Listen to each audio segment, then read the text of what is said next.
What's the one thing that you should know about your customers? When people talk about identifying your ideal customer or building buyer personas, they can get really bogged down in some of the details. It's not just saying that Susie is a 21 to 30-year-old suburban mom. It's saying that Susie has blonde hair, wears lots of yellow, and enjoys long walks on the beach. Detailed customer profiles can be great and really useful, but there's one thing that you absolutely need to know about your customers that beats everything else. To find out what that is, keep watching.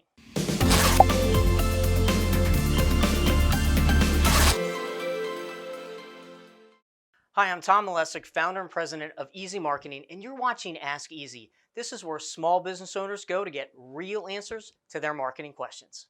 The one thing you need to know about your customers is, what's their biggest problem that you can help them solve? So why is this so important? People only buy from you because they believe you can help them solve a problem. You can be the nicest person on the planet, you can know their birthday, their kids' names, and they're still not going to buy from you unless there's something in it for them. If you don't know what their problem is, you can't explain how you can help them.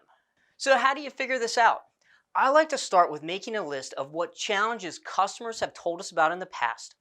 So for my business, they say things like, my website's embarrassing, I don't get many leads, or I feel like I'm wasting money on marketing because I have no idea what's working.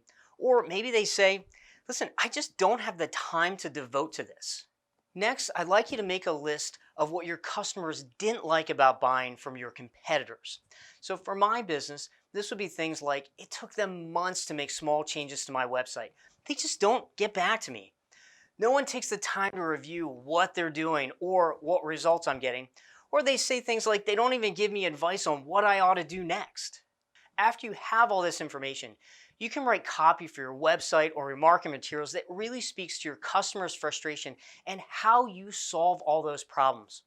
When your customer believes that you understand their problems, they're going to trust you to solve those problems. To learn more about the ideal customer for your business, I invite you to watch our free on-demand webinar, How to Identify the Perfect Right Fit Customer. Click on the link below to sign up. And of course, if you like this video, don't forget to like and subscribe.